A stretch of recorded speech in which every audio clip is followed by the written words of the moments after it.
Good morning to all of you, and I would like to thank the organizers for giving me this opportunity to visit this wonderful country and share my some of my insights into the topic that is already given to me. That is Pediatric CKD, Growth Challenges Beyond the Curve. And in the next 20 minutes, I would try to complete whether the growth failure is common, how to assess the growth, why growth failure already Dr. Ruxana has covered, so I will be just skipping that, and challenges and impact beyond the curves, some targeted solutions and evidence. So all of us know that the pediatric chronic kidney disease is common.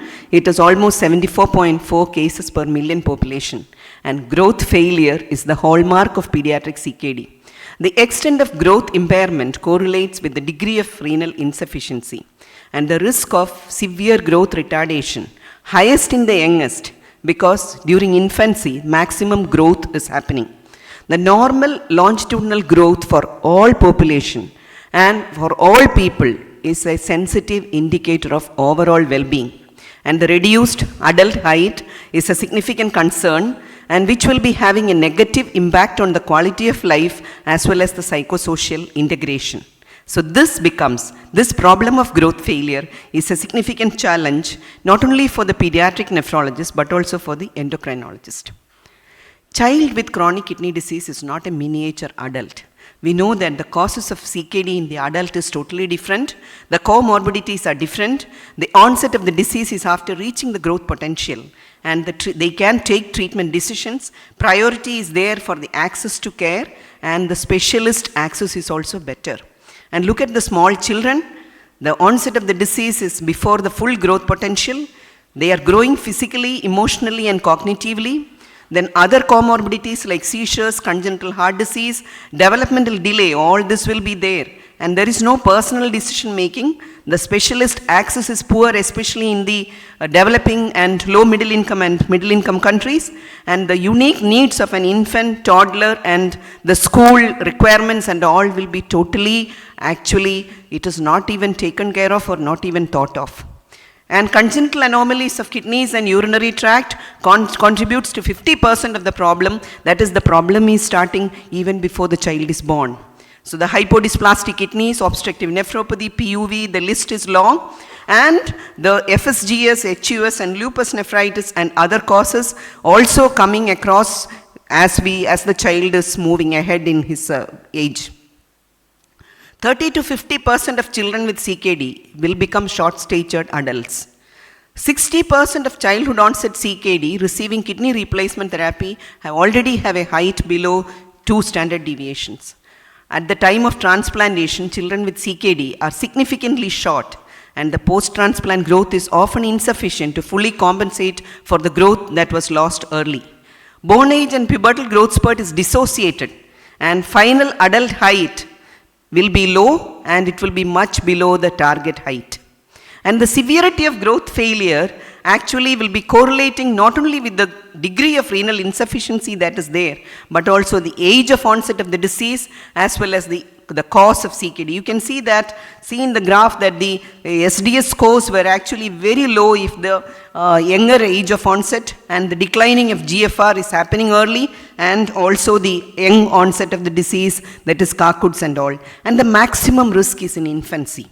And in infancy, if the GFR is already below 25, the growth failure is very high. And this study, which is actually done in the Korean cohort, they have shown that their primary diagnosis was mostly Charcot, as it is expected, and the incidence of short stature was there in 1/4 of the people. And they have found that the height SDS score is actually very much affected. The low birth weight, they actually had the maximum growth retardation, followed by premature birth, onset of the disease below the age 2, and also look at the low household income, which is also having a bearing on this. So let us see how we can assess the growth. So let us go back to basics.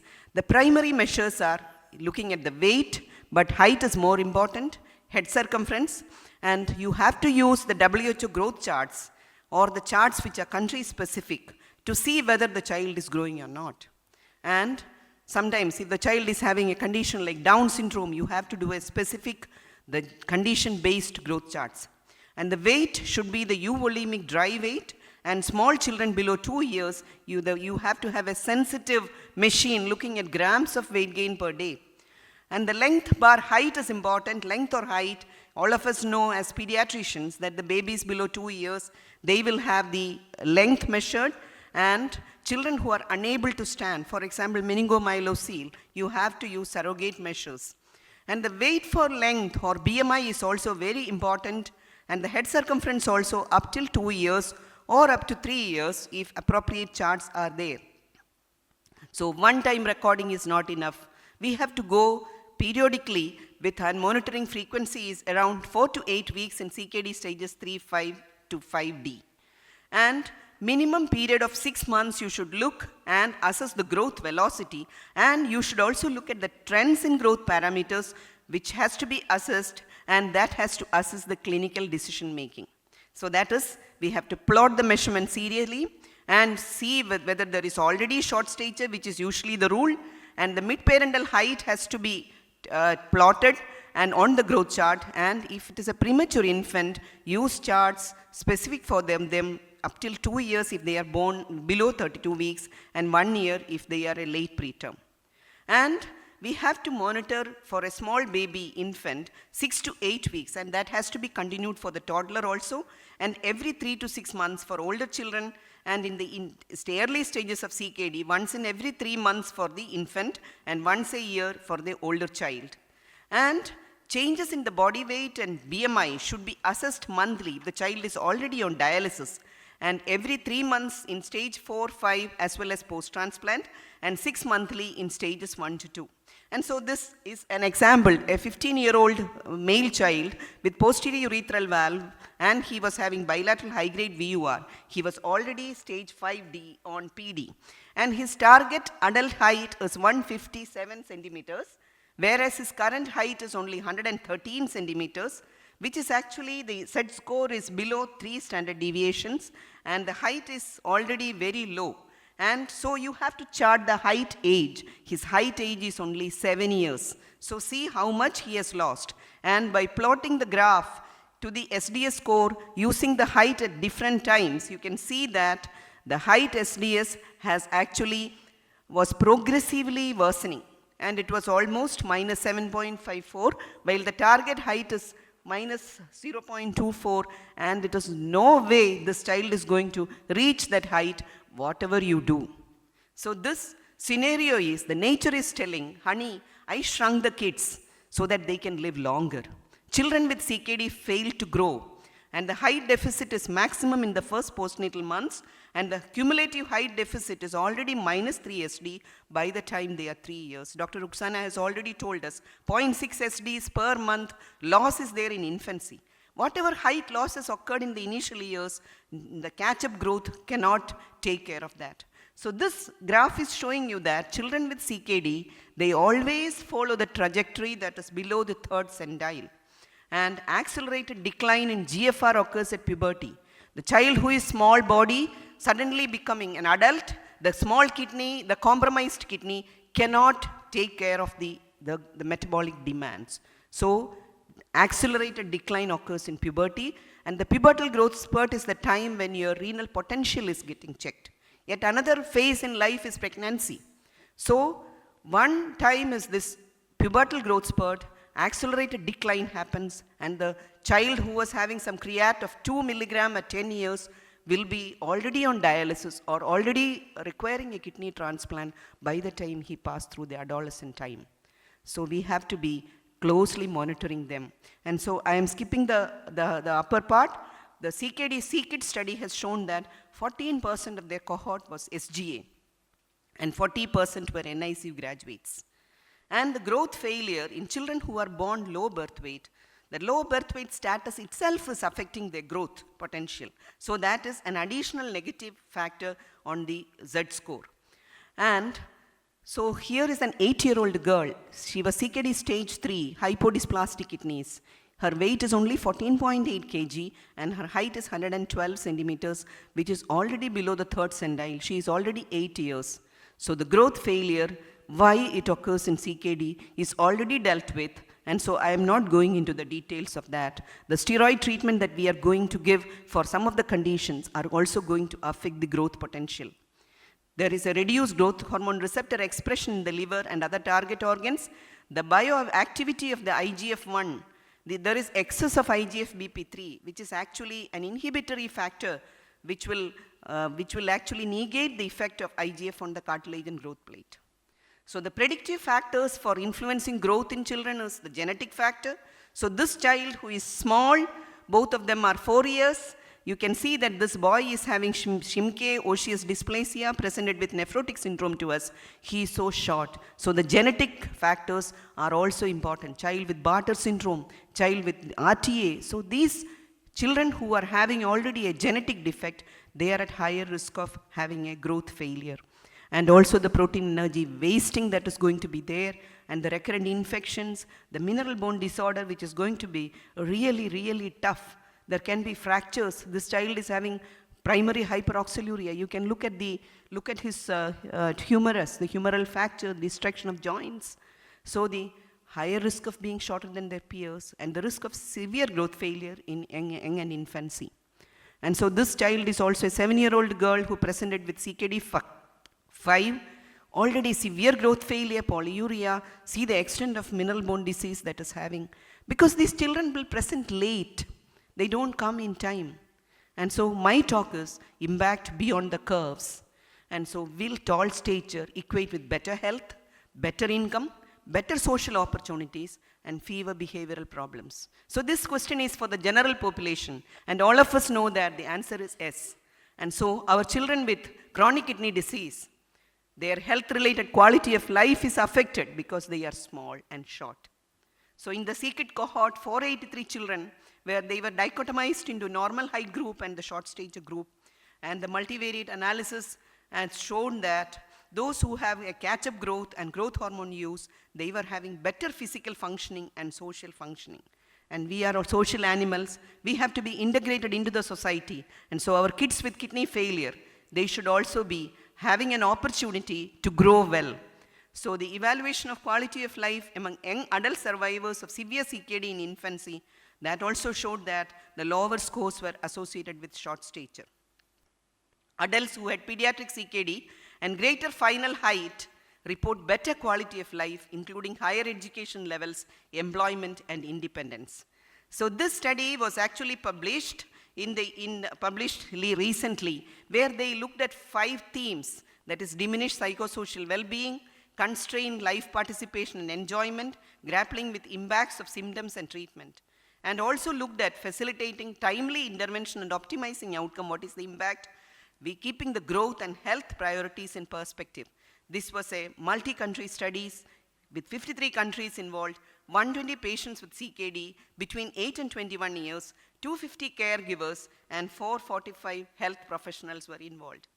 So the diminishing psychological well-being was compared to and judged by peers.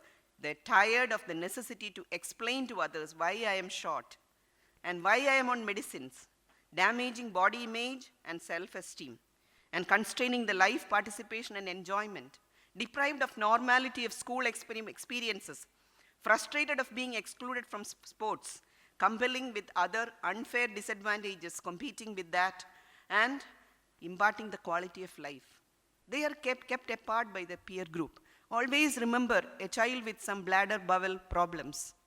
If they are not, the bladder is not taken care of properly, the peer group will shun them.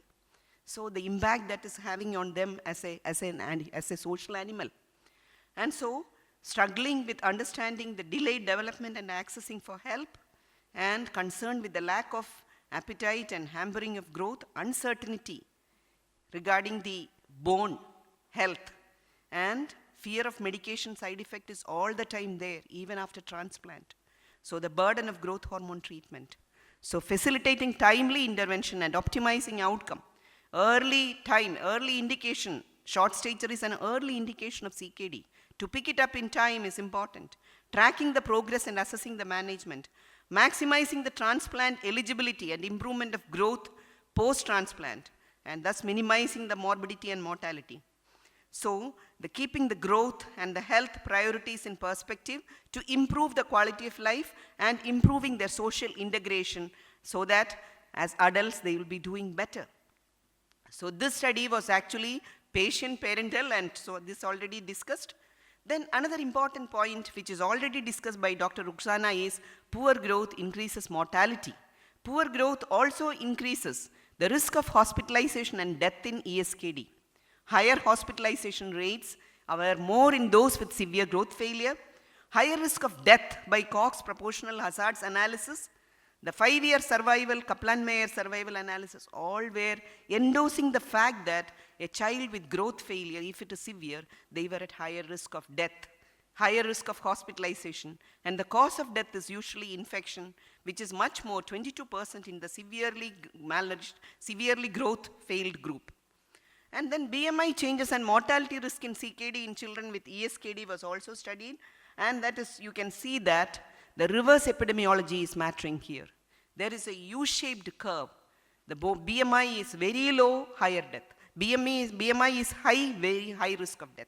So that is a U-shaped curve. You can see that people with large BMI decrease, they are having statistically significant higher hazard ratio for death. And so both low BMI and high BMI both are associated with higher risk of death. Then longitudinal height and weight and clinical outcomes in pediatric kidney replacement therapy, the results from the ESPN registry is also showing that when the height SDS score is less, the lower kidney transplant rate is also there. Children who are short, they are not getting the transplant because the adult organ will have to be incorporated. So that also is taken into consideration. So short stature is associated with lower kidney transplant rates, higher graft failure rates, and higher mortality risk. So you just see beyond the curve, there is important impact is there. Then they have delayed puberty. Impact of sexual and reproductive health. Just imagine an adolescent boy or girl who is having a delayed puberty, who has to face the society, face the peer group. Bone maturation gets delayed, delay in pubertal onset by 2.5 years, and progression through pubertal stages are always same, but it is delayed. And if they have got an early kidney transplant, then the pubertal growth spurt will be taken care of. So, as 80% of the growth is completed before puberty, we have to avoid stunting before puberty. So, how to manage these growth challenges? So, early intervention, nutrition, 10 times you have to say. That was what Dr. Leslie Reeves always used to say. I have heard her talking, nutrition. So nutritional support, the previous speaker has already alluded to. And then medical management of underlying all the issues, the comorbidities associated with CKD. And transplantation determines a significant improvement in growth. So early transplantation if we are able to give. And so this graph is again telling you that the height SDS scores are at the less than this very young child, less than 3 years, if you transplant, even though their height SDS scores was lowest, they have got the greatest advantage of the increment post-transplant, and the post-transplant increment is minimum in those who are more than 12 years. So optimizing growth in CKD, nutrition, acidosis, CKD, MBD, anemia, everything needs to be optimized. Still the growth is not happening, you have to think of recombinant growth hormone, and which will help you to help the child to achieve a better growth potential. So the growth hormone in pediatric CKD is more than just height. And so after correcting the reversible factors, any child who is stage 3 and above and on dialysis, if older than 6 months with persistent growth failure, they are the candidates for growth hormone if all the other factors are already optimized and corrected. Consider the height is between the 3rd and 10th percentile, and there is persistent growth deceleration. And also in post-transplant time, 1 year post-transplant, if spontaneous growth is not occurring and steroid-free immunosuppression is not an option, you can consider growth hormone, and should be considered in all stages of CKD, independent of the glomerular filtration rate, if the condition is a nephropathic cystinosis, distal RTA, Fanconi syndrome, and Bartter syndrome. Promote the catch-up growth, and also monitor the child for potential benefits as well as adverse events while on growth hormone. So I have already told you it is having multitude of effects on the cardiovascular system, on the bone health, and their improved sleep, cognition, and more better outcome.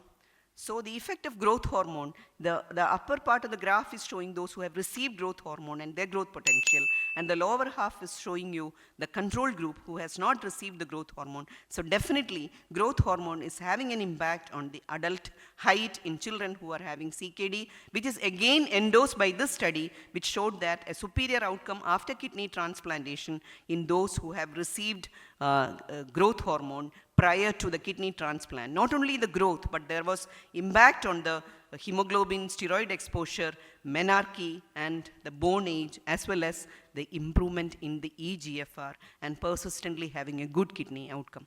Children with chronic kidney disease are not small-statured adults.